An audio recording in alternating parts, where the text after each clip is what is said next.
Welcome to the Deep Leadership Podcast. Today I'm joined by Dave McKeown. Dave is the founder of Outfield Leadership, a company that helps teams step back from the chaos and build a process to set and achieve their strategic goals. He is the author of the Amazon best-selling book called The Self-Evolved Leader, which guides leaders on how to rise above the day-to-day busyness, elevate their focus, and get more done.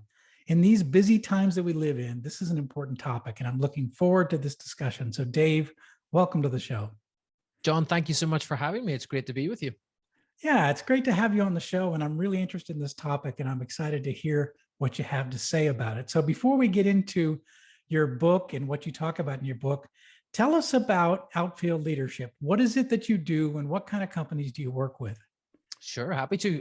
So I work primarily with senior leadership teams of fast-growing organizations to help them set and achieve their strategic growth goals. And that means a couple of things. One, just actually building a strategic plan and a rhythm and a cadence to implement that. And then alongside that, doing some team and individual coaching and training to help the leaders in the organization develop the skill sets and the behaviors that they need to deliver on that plan. I work pretty much across all industries. I'm fairly industry agnostic. My focus isn't so much on deep business and industry knowledge as it is knowing how businesses run and how specifically teams of people can lead organizations to true scalable growth. I work quite a lot with still family-owned, founder-operated businesses, but not always the case. And they range in size from $10 million revenue all the way up to $14 billion in revenue. Wherever there is a need for growth and development around strategic planning and implementation, I can help. Sounds good. And what would you say makes Outfield so unique?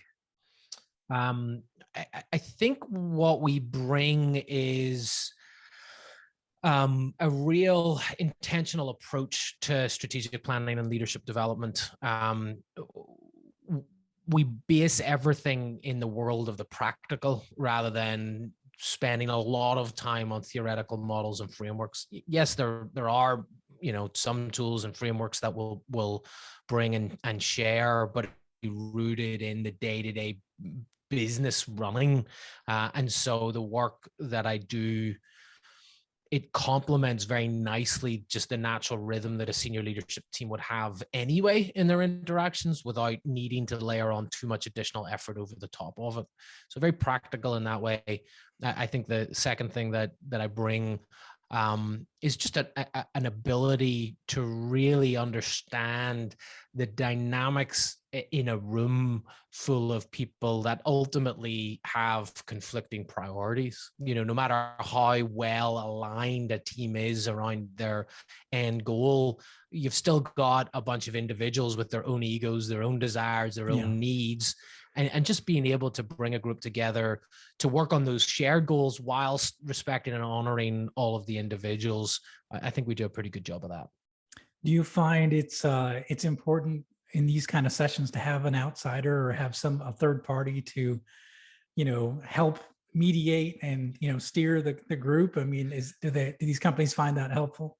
I mean, obviously my response is going to be biased because it's what I do. So, of course, I think that it's helpful. But the reason why I think it's helpful is even the most skilled leader.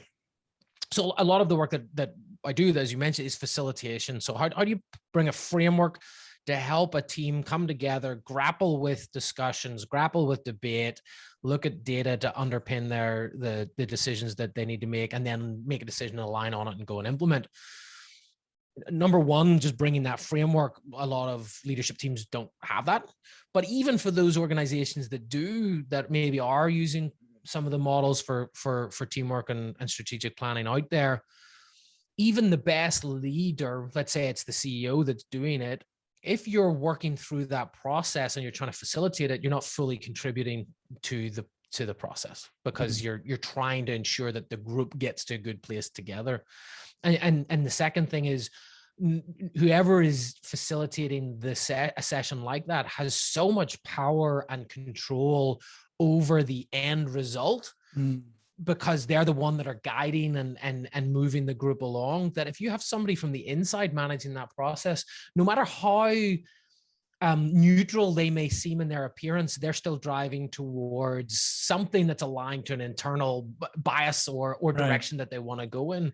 Whereas if you get a good facilitator who literally has no dog in the hunt, like, my goal when I show up is not to get to a specific end point. It's to ensure that the group gets to an end point. And so it could be over here, it could be down there, it could be behind us, it could be, and it doesn't matter where that is, so long as the group is getting to that point where they've had the debate and the discussion that they need, they've aligned around the decisions that they're making, and they're very clear on what their next actions are on implementing.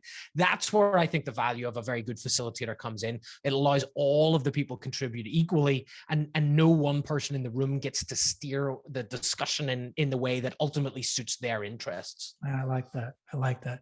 Well, as you know, when you have a leader in a room, there's influence, right? So, what does the boss want? There's many people in the room are just going to say, well, look to the CEO, what's his idea? And that's the idea we're going to go with. And I think you need to get those ideas from everyone in the room, not just the one leader. So yeah, I can see where that can be a lot of very valuable, especially in companies where everybody's got different ideas and they're bringing them to the table, and you want to get to those best ideas and get those implemented. Yeah, absolutely. And it's particularly pivotal.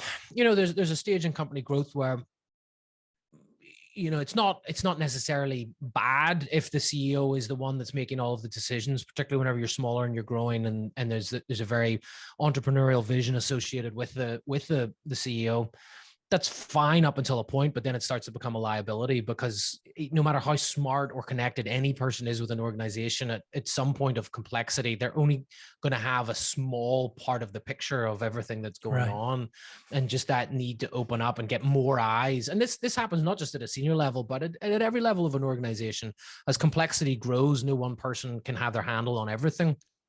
But for a lot of teams, the problem is, the dynamic they mentioned is somebody asks a question, everybody just looks to whoever the de facto boss is in the room. What do you think? Because we're just going to do what you say anyway. But at some point that becomes a liability, because what you're doing then is the leader becomes the bottleneck, and also your people are developing over time this sense of learned helplessness, which is, why would I bother thinking for myself or trying to solve this problem? Because my boss is going to do it anyway. And that happens in a team setting and a one-on-one setting. And so one of the big behavioral shifts that I work with leaders on is moving away from that, so that you're not the bottleneck and you're actually growing, developing, empowering your team to make their own decisions and solve their own problems. No, I love that. So let's talk about the book, The Self-Evolved Leader. Elevate your focus and develop your people in a world that refuses to slow down. So let's start with the basics here. What is, in your definition, the self-evolved leader? What does that mean? Well, there's two aspects of it. One is, where are we trying to get to? And then the second aspect is how do we get there? If we take the where are we trying to get to, we actually just alluded to it a little bit there, which is, I believe in our ever-changing, fast-moving world, those leaders who are most effective are the ones that don't have all the answers, that don't know everything that we're doing, that look to their team to help push and grow us in the direction that we need to go in. I talk about a self-evolved leaders mantra, which is my focus is on helping my team achieve our common goals, and in doing so, to become the best version of themselves. And there's two parts to that. There's achieving our common goals, and then there's the growth and the development underneath that. It's not enough just to hit your monthly sales quota as a team if people are burnt out or they're stressed out, or if you as the VP of sales or the sales leader steps in and has to help all of the deals over the line, because people aren't growing and they aren't developing. It's not enough for us to have our biggest year in revenue growth if your team's really, you've got terrible retention, or you've got low morale, or there's bad trust. We're losing a key part of leadership. So for me, the best leaders, the most effective leaders, combine both of those: team results and development of their people.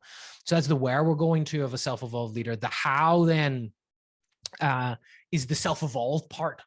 So those leaders that view the development, the mastery of the craft of leadership as a noble pursuit in and of itself. Those are Yes. that's a characteristic of a true self-evolved leader. It's not just, hey, I want to go up because that's, in my career, because that's what they tell me I need to do. It's the understanding that leaders, that with leadership comes the responsibility to grow and develop yourself. And so the book is focused around helping leaders that are in that position, that, or just saying, it doesn't matter what the organization offers me, I'm going to grow and develop anyway, because there's value in that.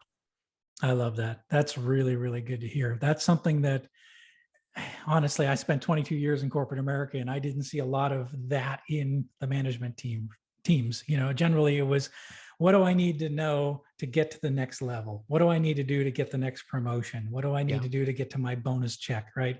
Yeah. And so I like what you talked about there, whereas, being a leader is not just the mission, it's the mission and the people, right? It's achieving the objectives that you have, but also making sure that your employees are growing and developing. But then you step back and you say, you as a leader have to be growing and developing as well too. What are you doing to continue to push yourself to be able to grow? And I love that. So that's a great definition of a self-evolved leader. So I like that quite a bit. Yeah.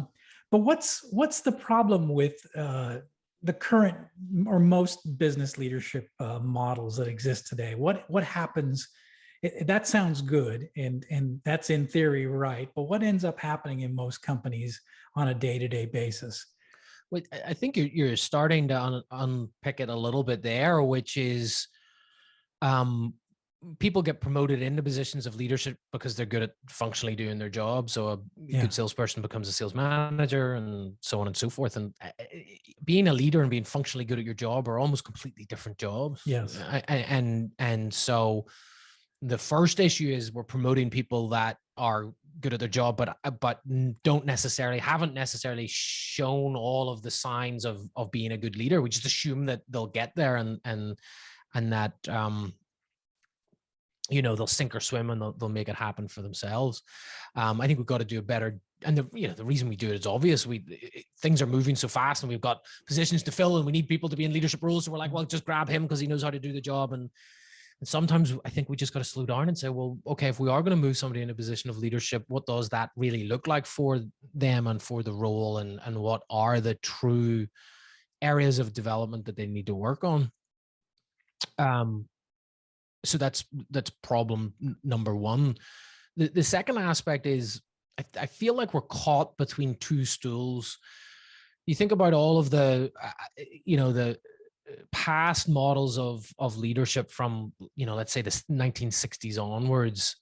They've been founded on a couple of principles. One, that leaders should be certain, that they should be the ones out in front, that they should be the ones that know where we're going, and that they're bringing a team along with them. There's sort of like this sense of, swashbuckling hero at the front, leading the charge. And I think that's starting to crumble and starting to break just in our culture in general, because we realize that the world is too complex, that no one person can lead with such a degree of certainty. Right. And it's, so we've got on one hand, a bunch of leaders that are turning up and trying to portray this notion of complete certainty around where we're going, and everybody that's working for them, it just comes across as disingenuous, because we know that can't be the case.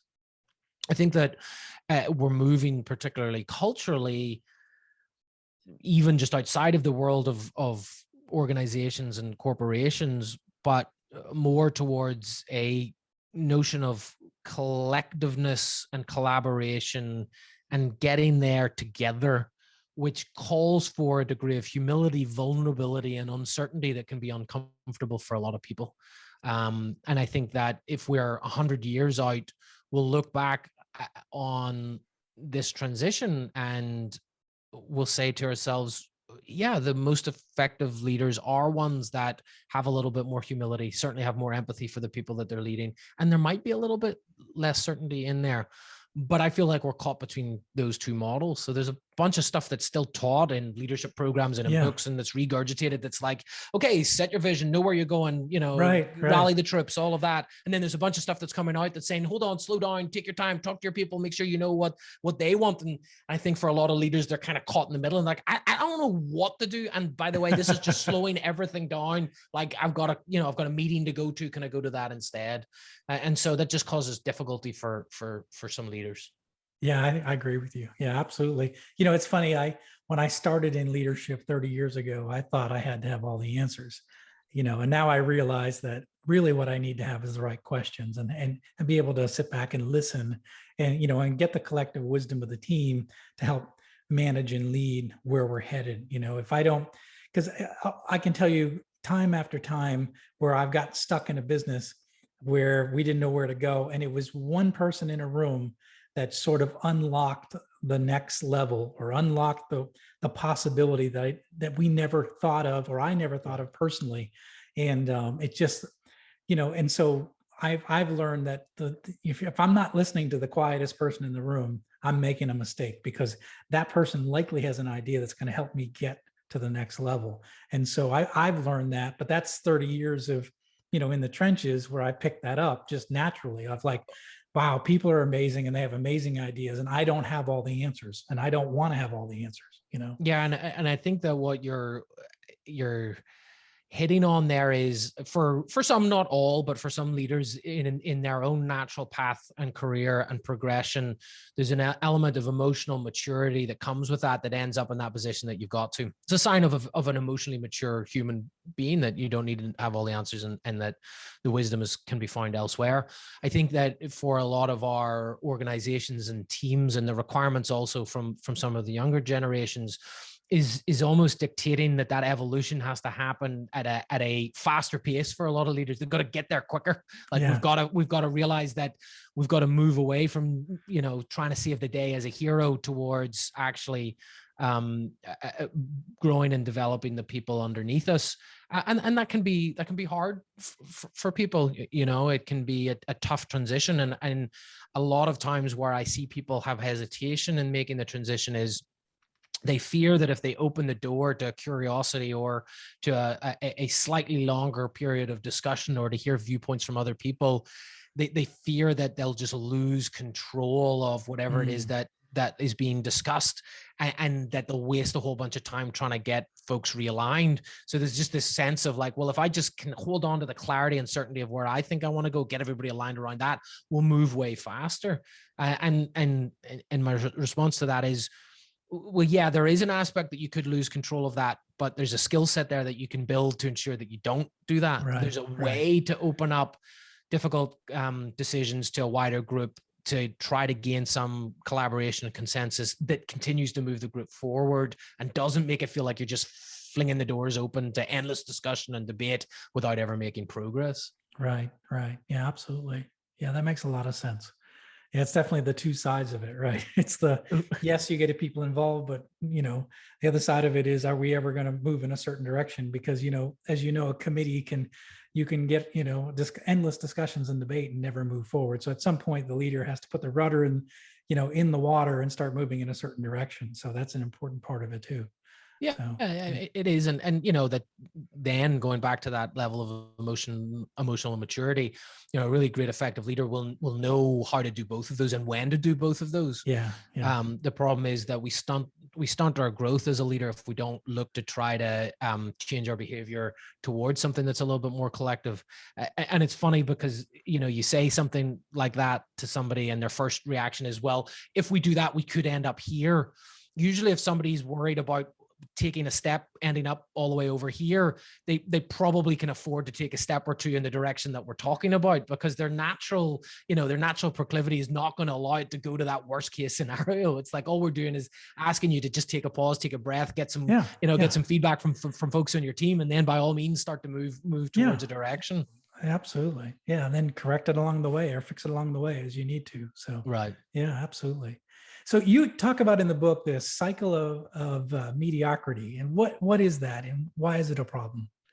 We've sort of been dancing around it a little bit in our conversation already, and it's a cycle that leaders and teams can get stuck in, where they're not necessarily delivering bad work, but they're definitely not delivering their best work. They're delivering just mediocre work. And it starts from just the notion that everything in our organizations is urgent.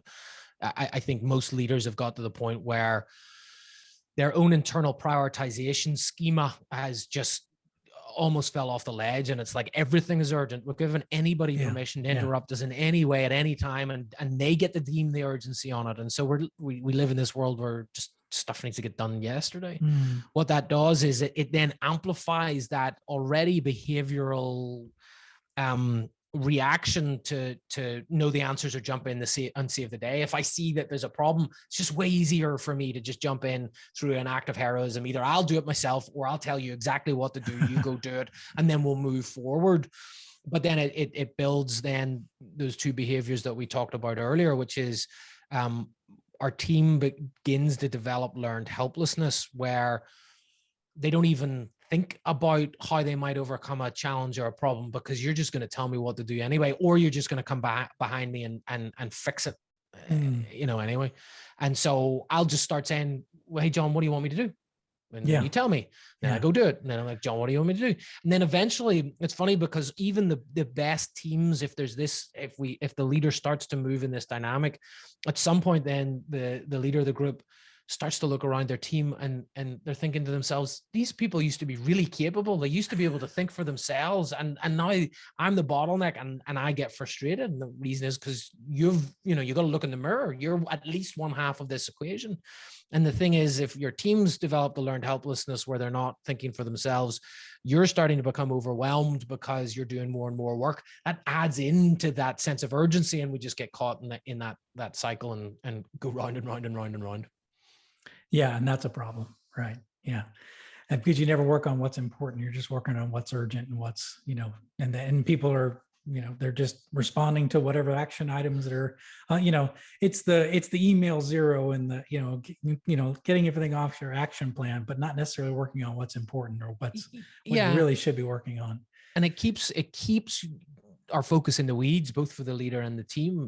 There's a very strong gravitational pull to runway level items. Like you said, you're checking stuff off your to-do list, but you're not giving yourself the time to raise your head, to evaluate where you've gone, where you've come to, what progress you made, and where you want to go to next.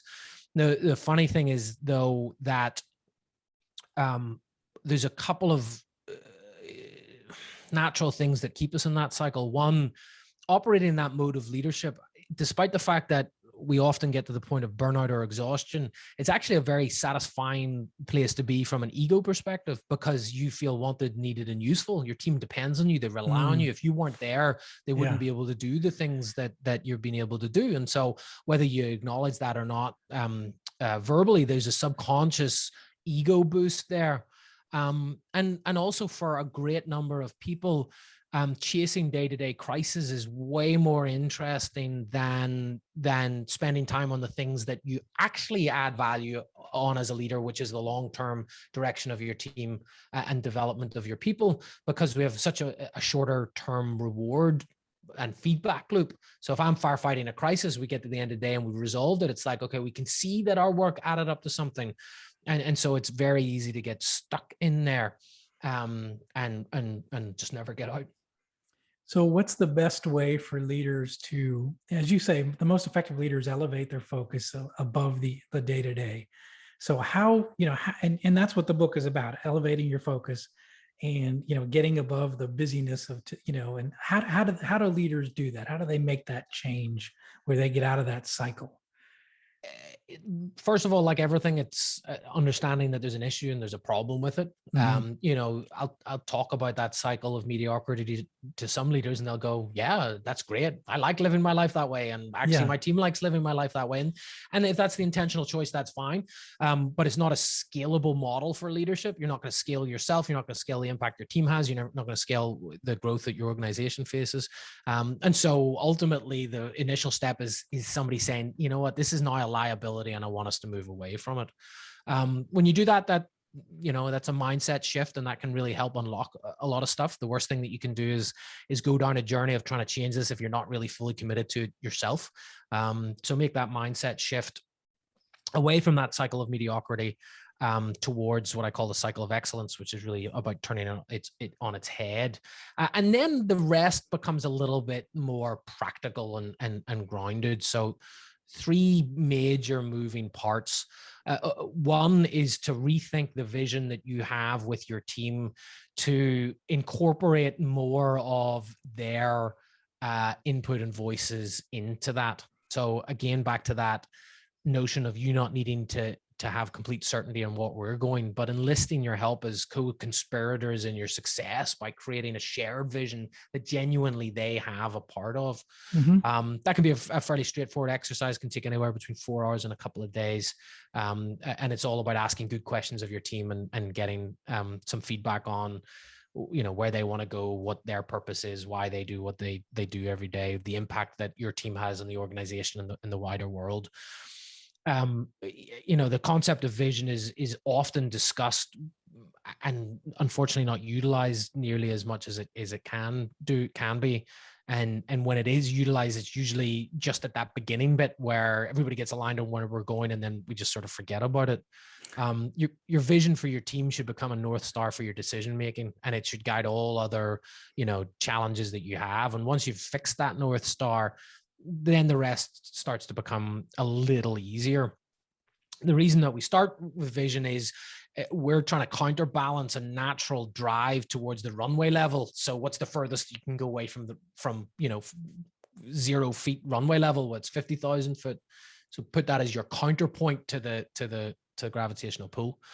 Second then aspect of that is to begin to build a implementation pulse, which is essentially a series of horizons of focus between that 50,000 foot level and the runway level that ensures that you and your team are talking about the appropriate things at the appropriate times.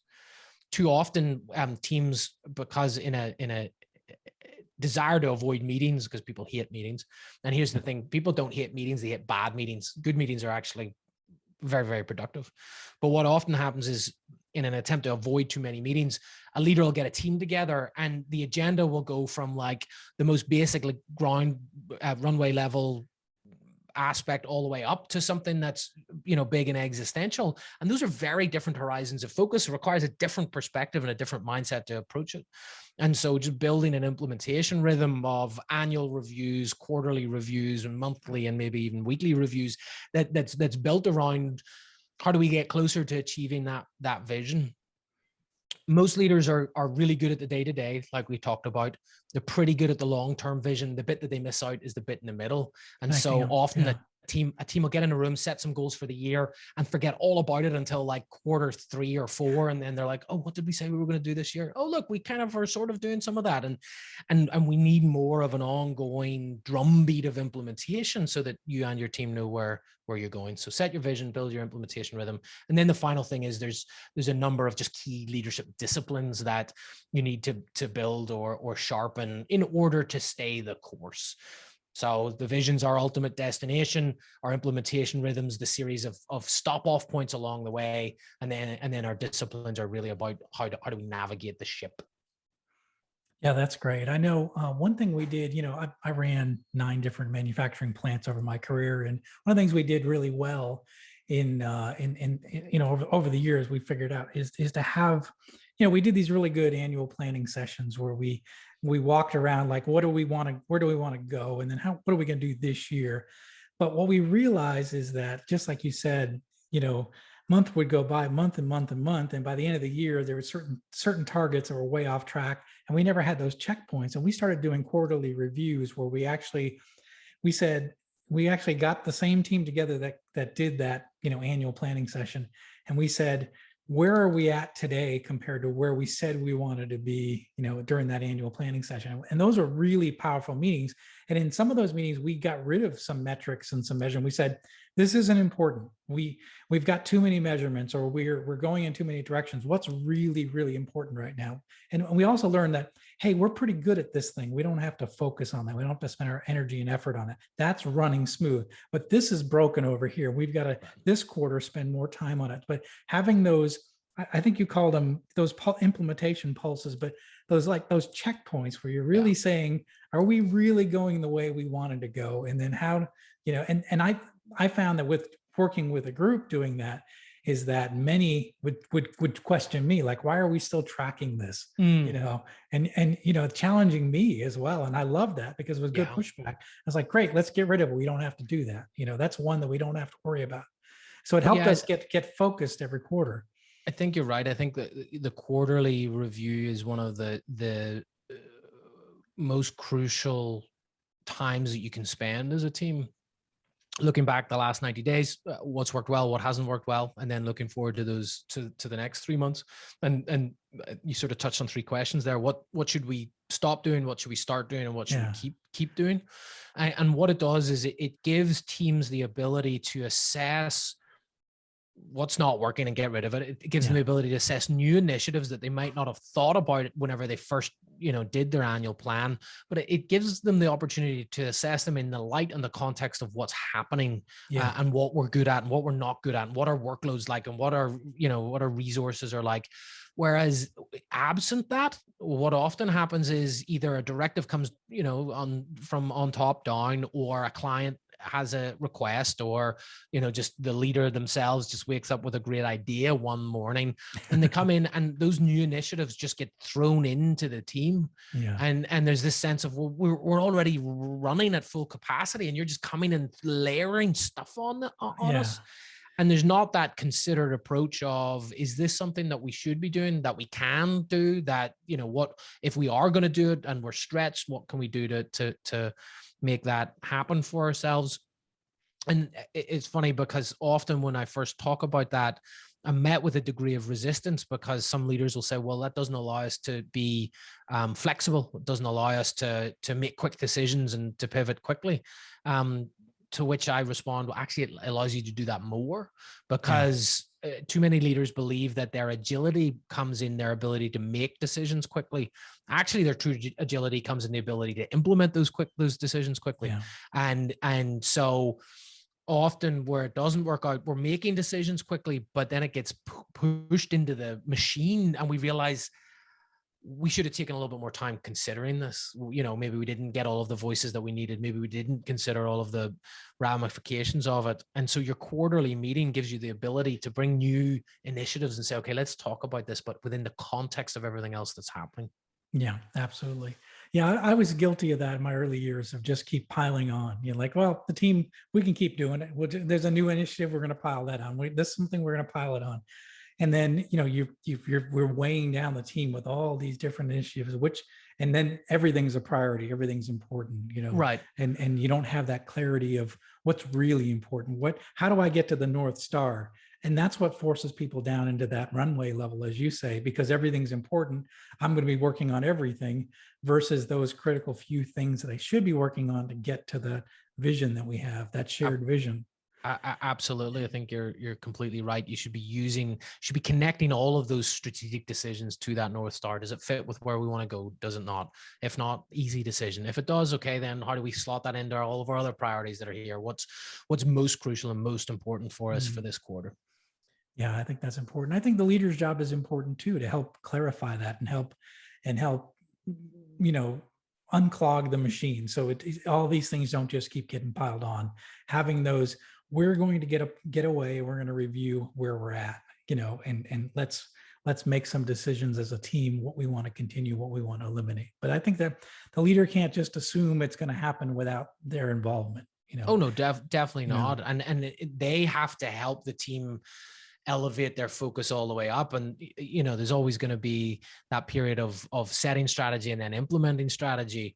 And as a leader, if you're finding yourself in this dynamic, your goal is to stay once you've defined that vision with your team, is to constantly be pulling them towards that and away from the runway level day to day, and help your team elevate their focus a little bit so that they're maybe focused on the strategic and the tactical level on a regular enough basis. Doesn't have to be there all of the time.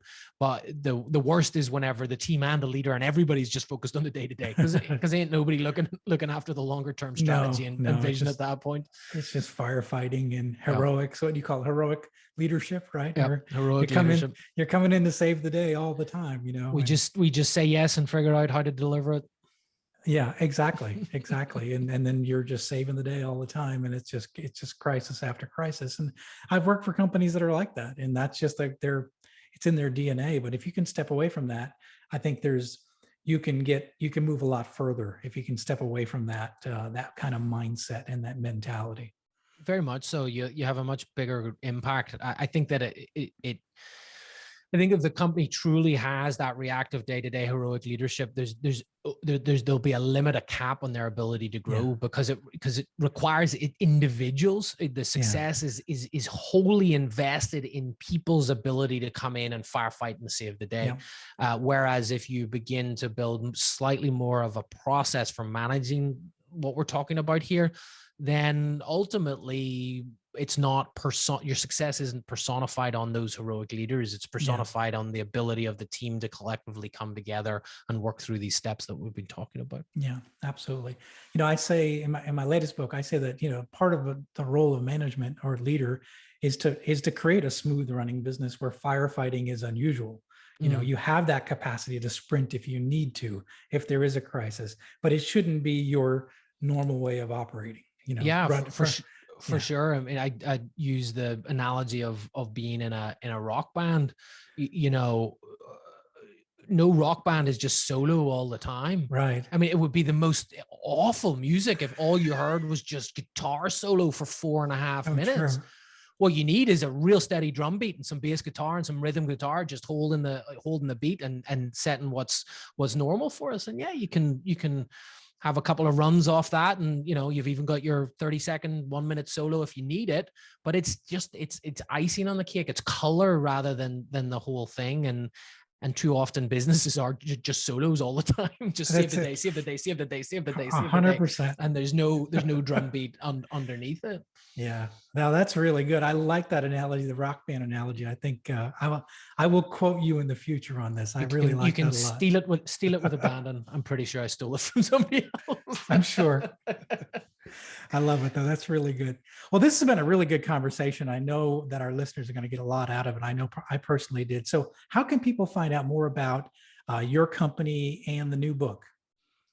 Best place to go to is davemckeown.com, McKeown, and that has a link to all of the consulting, training, and coaching work that I do. There's also a link to the book, The Self-Evolved Leader.